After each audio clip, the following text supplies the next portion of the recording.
네, 오늘 시장에서 좀 화장품주 말고 리오프닝주 말고 또 어떤 종목들이 빨간불을 켜고 있나 찾아보니까 건설주들 흐름도 나쁘지 않고요. 방산주들도 상승세를 그리고 여기에 5G 통신 장비주들의 오름세도 살짝 눈에 띄었습니다. 물론 뭐 리오프닝만큼 대세적이지도 않고 강하지도 않습니다. 그런데 이럴 때 또 눈여겨봐야지 향후의 수익을 누릴 수 있지 않을까요? 레몬리서치 김민수 대표와 함께 5G 통신 장비주 알아보죠. 어서 오세요. 안녕하십니까? 네, 안녕하십니까. 사실 통신 장비주가 네. 오늘만 흐름이 좋은 게 아니라 거의 하반기 들어서 어느 정도 좀 추세를 돌렸다라는 평가를 받을 정도로 좋았잖아요. 네. 그 배경에는 뭐 삼성전자랑 인도 그리고 네. 이제 정말 무조건 투자를 해야 된다. 더 이상 버틸 수 없다. 그런 이야기들이 많았는데 오늘 장의 상승 최근의 흐름 어떻게 보셨습니까? 버티면 되죠. 네, 근데 버티면 네. 네. 특이합니다. 오늘 5G 쪽 얘기하시는 분들이 거의 없는데, 네. 오늘 이슈하게 되면은 화장품 하겠다. 뭐 이렇게 화장품이 생각하고 있는데, 너무 많이 지겨울 것 같아서 네. 제가 일부러 안 한 걸 골라봤어요. 네, 그러면 이제 건설주나, 네. 그러니까 보통 보면 그렇죠. 올 한 해 강했으면 또 막 이슈로 부각받았으면 그게 안 가고 시장은 또 다른 게 가겠죠. 네, 그런 것도 한번 포인트를 잡게 되면 지금 강한 화장품, 면세점 이런 거 막 따라가야 될 것인가? 그건 이제 뭐 여러분들의 선택에 맡게 될 것 같은데요. 그건 이미 네. 이상엽 이사님이랑 했어요. 했죠. 네, 그런 것 같습니다. 네, 그래서 일단 오늘은 5G 관련된 쪽에서 흐름을 보게 되면 그거 하나만 딱 기억하시면 될 것 같습니다. 중요한 게 이 B2B와 관련돼서 KPEX 투자가 나왔을 때 가장 큰 성과를 볼 게 어디냐라는 부분들. 그러니까 이게 좀 어려운 얘기죠. 어려운 얘기인데 이제 이런 부터 경기가 침체가 되거나 아니면 경기가 좀 위축됐을 때 기업들은 투자합니다. 근데 투자를 미래를 보고 하게 되겠죠. 근데 그런 쪽에서 투자를 하는 과정에서 발생하고 있는 그래서 그를 통해서 수혜를 받을 수 있는 섹터가 어디겠느냐라고 하게 되면 그 중에 하나가 5G도 되겠다라는 쪽에 대해서 변화를 한번 체크를 해야 될 것 같고요. 게다가 인프라 투자는 관심이 상당히 많습니다. 노후화된 인프라를 변화를 가져가기 시작하면서 하나의 경제의 어떤 물꼬를 좀 트겠다라고 하게 되면 그에 따른 통신 쪽의 변화도 그의 하나라고 봐야 되겠죠. 이걸 잘 닦아놔야 나중에 4차 산업혁명이 이어졌었을 때 그런 기술과 관련된 쪽, 새로운 기술 쪽에 고속도로 역할을 하겠죠. 그래서 이런 부분들은 앞으로 각국도 그렇고 신경을 많이 쓸 것이다라는 쪽이 가장 큰 첫 번째 어떤 흐름이라고 보셔야 될 것 같고요. 게다가 또 저희는 가장 큰 형님, 삼성전자가 큰 일을 합니다. 그렇죠. 네, 근데 삼성전자의 사업부를 잘 보시게 되면 네트워킹 사업부라고 하는 쪽에서 어떤 여기서 뭐 장비 쪽 이런 걸 모든 다 만들어서 거기다 5G를 직접적으로 하는 회사는 아닙니다. 솔직히 말씀드리면 가보면 사업부가 그냥 간판만 있습니다. 쉽게 얘기하게 되면 영업하는 쪽이고요. 그걸 통해서 우리한테 맡겨다오, 우리가 잘할게. 그러면은 거기서 나온 수주를 가지고 결국에는 진짜 일하는 쪽은 통신 장비 밑에 있는 회사들이죠. 납품을 줍니다. 거기서 만든 가지고 이제 삼성 마크를 달고 이제 나가는 거죠. 이런 쪽의 구조가 나가는 게 통신 장비 네트워크 사업부에 지금 하는 일이다라고 하게 되면 그를 통해서 나오고 있는 또 거기에 연계되는 솔루션이나 이런 쪽은 아무래도 삼성 쪽이 담당을 하겠죠. 네. 네, 그런 쪽에서 지금까지 흐름을 보게 되면 일본이나 미국 같은 경우도 버라이즌 이쪽 통신사에 대해서 뭐 조 단위의 수주를 했다라고 해서 한 2년 전에 상당히 뜨거웠었죠. 근데 왜 그 다음에 조용했을까요? 중요한 거는 계약을 하고 계약해서 이제 수주를 받았기 때문에 지금부터 물량 막 나오는 게 아니라 이런 발주를 한 회사 같은 경우도 기다리는 거죠. 네, 이제 주는데 잠깐만 우리 사정이 좀 있으니까 좀 기다려라고 지연이 되는 거죠. 네. 본격적인 발주가 그런 상황들이 나오다 보니까 그래도 이제 한 2년 넘었으면 이제 본격적으로 나오지 않겠느냐라는 쪽이 나오기 시작하고 또 마지막에 나왔던 게 한 11월 달인가요? 인도. 네, 인도도 수주에 성공했다. 이런 쪽이 아무래도 삼성전자발 여러 가지 액션을 좀 보여줄 기대감이 높은 게 내년이 아니겠느냐라고 생각되고 있습니다. 네, 제가 찾아보니까 사실 저는 개인적으로 5G를 물론 뭐 엎치락뒤치락 하긴 했지만 가장 먼저 개통식을 한 거는 국내였잖아요. 그렇죠. 네, 미국보다 하루 빨리 했었나요? 그게 뭐가 하여튼 아무튼 그렇습니다. 예, 예. 그렇고 네. 또 우리 인터넷 속도 하면은 대한민국을 따라올 곳이 없잖아요. 어딜 가든 무료 와이파이가 깔려 있고. 그래서 이 5G 시장에서 삼성전자 혹은 국내 기업들의 점유율이 높지 않을까 기대를 했는데 네. 제 눈높이가 너무 높았던 건지 전 세계로 봤을 땐 점유율 6위, 하위권이라고 들었어요. 네, 그럴 수밖에 없는 게 뭐 인터넷 강국 네. 이건 옛날 얘기입니다.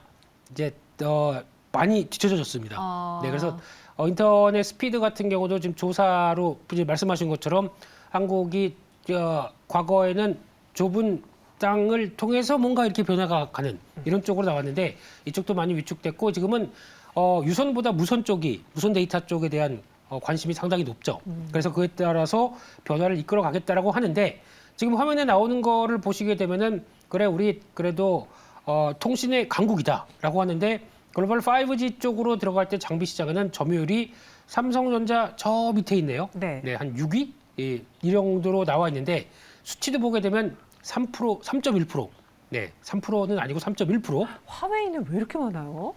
원래 가성비의 강자고 거기다가 원래 이제 화웨이가 군용통신 쪽에 강자였었죠. 네. 그러다 보니까 그를 통해서 영역을 성큼성큼 그것도 뒤에 중국의 뭐 그거를 지원이라던가. 좋은 말로 지원. 네. 네. 그리고 나쁜 말은 안 하겠습니다. 그래서 이런 쪽으로 나오기 시작하면서 큰 변화가 나왔던 부분들을 이제 화웨이나 또 ZTE 이런 쪽 같은 경우도 미국이 직접적인 간섭을 하기 시작하죠. 이제 쓰지 마라고 하다 보니까 이런 틈을 타서 밑에 하위 사업자들이 이제 쭉 치고 올 수 있는 기회를 마련됐다라는 쪽에서 가장 눈길이 가는데 그중에 요즘 가장 많이 나오는 게 인도 쪽입니다. 인도가 인구가 몇 명이죠? 인도가? 네, 그 뭐 대답도 못 하실 걸 제가 왜 물었는지. 근데 가입자 수만 11억 명이라고 합니다. 15억이 넘는데요. 예, 인구가 안 세봤지만요. 그래서 11억 명 되는 무선 가입자 수가 세계 2위라고 얘기를 합니다. 네. 그러니까 중국이 1위겠죠, 거의. 네, 그러면 여기서 1위 사업자가 갖고 있는 포지션이 일라이언스 지오라고 하는데 4억 2천만 명. 이제 우리나라 인구의 거의 10배 가까이 되죠.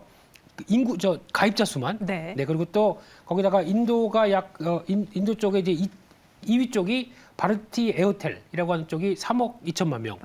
합치면 7억 5천만 명. 네. 엄청난 그러게요. 상황이죠. 그래서 이쪽이 만약에 이제 이런 5G 사업을 한다라고 벌려졌을 때 물론 삼성전자만 가져간 게 아닙니다. 중간에 지금 보시는 사업자에 나오는 노키아라든가 이런 쪽에서도 물량을 어느 정도 수주를 하다 보니까 최대 한 5조에서 1조 정도 이 정도 규모가 아니겠느냐라는 쪽으로 바라보고 있는데 그러면 이제 그 점유율 같은 경우도 화웨이나 중국 쪽은 좀 위축이 되겠죠. 근데 한국 쪽은 올라간다. 지금 올해부터 내년까지 치게 되면 두 자리 숫자 정도라고 추정을 하고 있는데 네. 그러면 많이 올라가겠죠. 이에 따른 기대감이 그러면 점유율도 올라가면서 그에 따른 수주가 확보가 돼서 낙수 효과까지 나온다. 그러면 통신 장비 쪽에 긍정적인 모습들이 나오겠죠. 이거를 바라보고 있는 상황들입니다. 김민수 대표님이 무시하셔서 네. 인도 인구수 네이버 검색을 해봤습니다. 네. 14억 1,717만 3,173명이네요. 세 명이 그때 금세 나왔네요. 아, 아이고, 네네. 예. 그렇네요. 아니, 이렇게 지금 삼성전자가 인도 시장에 뛰어들면서 물론 자신들의 파일을 넓히는 것도 중요하지만 네. 우리 투자자분들은 삼성전자가 그 투자를 함으로써 과연 어떤 기업들이 수혜를 받고 낙수 효과가 있을까 거기에도 집중하다 보니 통신장비주에 대한 관심도가 높아진 거잖아요. 네. 여기에 세계적인 통신사들이 오픈랜을 적극 도입하고 있는 것도 긍정적이라고 하는데 오픈런은 많이 들어봤는데 그 드립하실 줄 알았습니다. 죄송해요. 네. 오픈랜은 무엇이고 네. 여길 적극 도입한다는 게 왜 이 시장에 그렇게 긍정적인 효과를 주는 건지 네. 설명해 주시죠.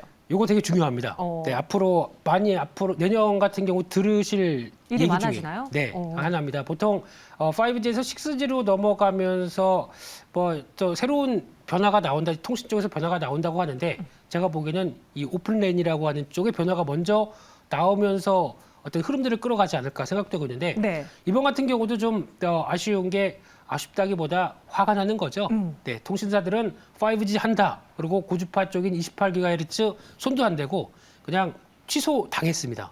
네, 그러니까 우리 정부가 줬는데 투자해야지 하는데 돈이 너무 많이 들어요. 그냥 문의만 5G로 해드릴게요라고 해서 역 주변 뭐 이렇게 주요 쪽만 이렇게 딱 만들어 놓고 나머지는 다 반납을 하는 현상이 나왔죠. 근데 그 중에서 나왔던 게 왜 이런 현상이 발생했느냐라고 하게 되면 우리가 그러니까 그 통신 3사가 있다 보니까 각각 다 다르게 투자를 하기 시작하는 거죠. 그러면 이거를 만약에 중복 투자가 발생하지 않게 지금같이 오픈랜 같은 경우는 약간 통신 장비 쪽이 좀 달라도 소프트웨어 쪽으로 다 연동할 수 있게 만드는 겁니다. 그러면 하나만 투자를 해놓게 되면은 그걸 같이 공유 비슷한 개념 쪽으로 나갈 수 있는 소프트웨어를 통해서요. 그렇죠. 네. 그런 개념들인데요. 이거는 이게 활성화가 되기 시작하게 되면 좀 더 효율적으로 퍼질 수 있겠다. 어떤 5G 같은 어떤 돈이 많이 들어가는 쪽도 이렇게 하게 되면 훨씬 더 낫겠다라고 하게 되면 그 다음은 뭐 6G 뭐 이런 식으로 또 확대가 될 수 있지 않을까요? 그렇게 되면은 훨씬 더 좋은 쪽이다라는 쪽에서 앞으로에 대한 기대감이 높은데 이 부분은 같은 비용으로 어느 정도 성과를 높일 수 있다라는 쪽에 대해서 앞으로 계속 체크를 해야 될 흐름이라고 생각됩니다. 이 오픈랜이 네. 다른 통신 장비, 그러니까 다른 제조사들의 장비를 연동할 수 있다, 겸용할 수 있다라는 면에서 비용 절감하고 어떻게 보면 좀 공유하는 그런 역할이다. 네. 그래서 이 시장에서 중요하다라고 꼽아주셨고요. 여기에 좀 지금은 잠잠하긴 한데 한 몇 년 전만 해도 맨날 그 화웨이 이야기하면서 네.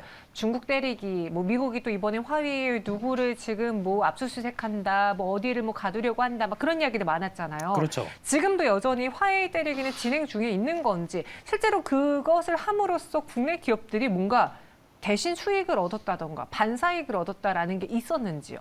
그때 많이 나왔던 얘기가 이제 규제를 하기 시작하고 이제 너네 나오지 마 네. 묶다 보니까 다른 쪽에서 앞서 말씀드렸듯이 가장 수혜를 받을 수 있는 쪽이 삼성전자죠. 근데 막상 실적들은 발주가 본격적으로 나오지 않다 보니까 계약은 해도 안 나오다 보니까 약간 좀 정체된 상태.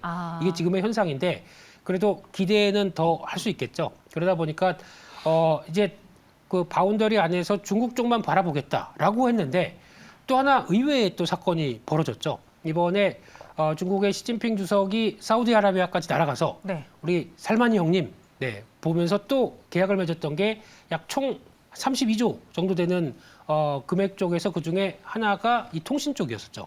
그래서 네옴시티도 앞으로 기술 도시를 꿈꾸고 있는 상황 쪽에서 거기서 또 하나 통신 쪽도 5G와 관련된 쪽에서 해야겠다라고 하는데 그걸 또 화웨이가 덥석 물었습니다. 이렇게 되면은 또 중국의 영역들이 좀 더 넓어지는데 만약에 이게 또 생각보다 가성비 괜찮네 그러면은 중동 쪽으로도 좀 진입하지 않느냐라는 부담감은 좀 커질 수 있겠죠. 그래서 이거를 잘 해야 되는데 영업 잘하셨으면 좋겠습니다.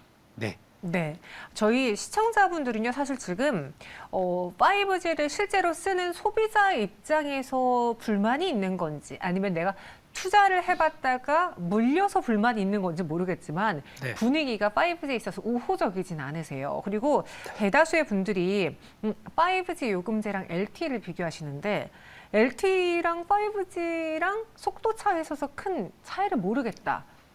제 말이요. 그러니까 가격만 비싸지 사실 LTE 상에서도 모든 게 다 되기 때문에 5G가 정말 필요해라는 의구심의 글들을 많이 올려주셨거든요. 네. 근데 제가 듣기로는 뭐 메타버스다, 드론 택시다, 뭐 우리가 아는 로봇, 자율주행 이거는 5G 없으면 안 된다. LTE로는 안 된다라는 이야기가 많았는데 뭐가 맞는 거예요?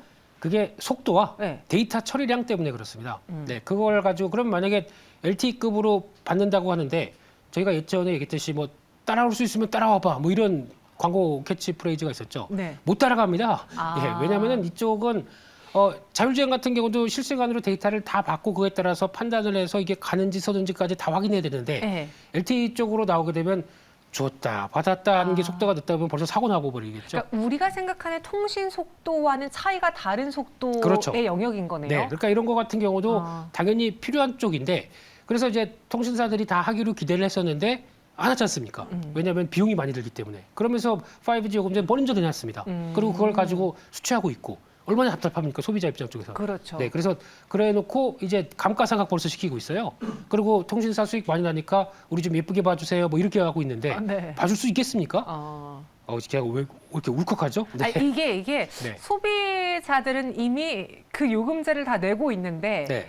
이 5G를 구동할 수 있는 환경이라던가 우리가 그렇죠. 예상했던 그런 기술들이 판을 치지 못하고 있기 때문에 왜 우리만 먼저 돈을 내고 있는 거야? 이렇게 좀 불만으로 다가올 수 있겠네요. 그게 자세하게 보게 되면 어떻게 보면 좀 미국 같았으면 소송 당할 거리였는데 그 정도도 그냥 이제 넘어가는다 보니까 이제 그런가 보다 싶긴 한데 솔직히 투자하려고 했으면 했었어야죠. 근데 그때 코로나19 기간 동안에 나왔던 뭐 여러 가지 뭐 차일피일 미루다 보니까 여기까지 온 상황들인데 네. 이런 마찬가지 앞서 말씀하셨던 기술들을 구동하려면은 당연히 필요한 흐름들인데, 그러니까 여기서 이제 또 바로 6G로 넘어가려고 그래요. 뭐 6G 표준 얘기 나오고 있는데 이거는 뭐가 또 안 맞죠. 그러다 보니까 그를 스무스하게 갈 수 있는 쪽이 오픈랜과 관련된 쪽이 좀 더 활성화돼야 그 다음에 이렇게 다음 단계 갈 수 있는 기반이 되지 않나 이렇게 생각이 듭니다. 통신 장비주 사실 오늘 시장에서의 가장 큰 화두는 아니었어요. 그런데 무언가 올 하반기부터 실적에 대한 기대가 확실히 바뀌어졌고 약간 저점 바닥권에서도 많이 올라온 종목들이 있고 내년에는 정말 본격적으로 이 5G 투자를 해야 된다. 실적단의 변화가 있을 거다라고 하니까 다시 봐야 되는지 통신 장비주 투자 포인트와 함께 관심주로 마무리해 보겠습니다. 네, 다 좋은데 지금 중요한 거는 기업 쪽까지 수주를 받을 수 있겠느냐라는 부분들이 첫 번째. 그러니까 실질적으로 수주를 따낸 쪽에서 발주를 해서 이제 내려올 수 있는 쪽이 확인되겠느냐가 첫 번째고, 두 번째는 국내는 끝났습니다. 그러니까 해외 쪽에 단독적으로 뚫을 수 있는 회사, 이런 쪽에 강점이 있는 게 가장 좋지 않느냐라는 쪽으로 바라보는데, 저보고 얘기를 하시게 되면 안 그래도 실적을 볼 수밖에 없어요. 저희가 보통 얘기하고 있는 삼성전자에 직납하는 뭐 KMW 네. 아직까지 실적 안 나옵니다. 그런 거 가지고 마냥 기대감만 갖기는 힘든데 KMW가 꺾인다 그러면 나머지 종목들도 흔들릴 수밖에 없죠. 그래서 동양은 KMW를 보시되 그나마 실적 잘 유지가 된 쪽은 그래도 이노와이어리스 같습니다. 최근 들어서 가장 많이 올라와 있고 단단하긴 하지만 그래도 이런 회사마저 못 가게 되면 5G는 뭐 아무런 영향력이 없는 거겠죠. 그래서 이런 쪽이 앞으로 변화, 특히 무선망 최적화라든가 또 스몰셀이라고 그러죠. 네. 인빌딩 중계기 같은 경우에서도 성과를 내줘야 탄력을 받겠다라고 보고 있고요. 두 번째로는 솔리드라고 하는 쪽인데 이 회사도 분산형 안테나 쪽에서 DAS, 다스는 이건 뭐 안 좋은 의미로 예전에 쓰였지만은 DAS라고 하는 이쪽에서 성과를 내고 있는데 이게 그동안에 좀 수주가 안 나왔던 부분들이 확보되기 시작하면서 나오고 있는 변화인데 이게 어떻게 수주가 됐나 봤더니 앞서 말씀드렸던 오픈랜 이쪽에 대한 수혜주입니다. 그래서 이게 또 회자되기 시작하고 이쪽에 대한 얘기가 많이 나온다. 그러면은 솔리드가 대장주식으로 움직일 수 있기 때문에 그에 따른 트렌드는 내년에 좀 잘 보자 이렇게 말씀드리겠습니다. 해외 중심의 수주가 관건이다. 그리고 이노와이어리스와 솔리드는 그래도 실적 면에서 좀 안정적이기 때문에 이 종목들 위주로 바라보는 게 어떻겠느냐라는 의견 주셨습니다. 내년에는 오픈랜이라는 키워드가 이 통신 5G 업계에 있어서의 핵심 키워드가 될 수도 있을 테니까요. 여러분들 한번 주목해 주시고요. 지금까지 김민수 대표와 함께했습니다. 고맙습니다. 감사합니다.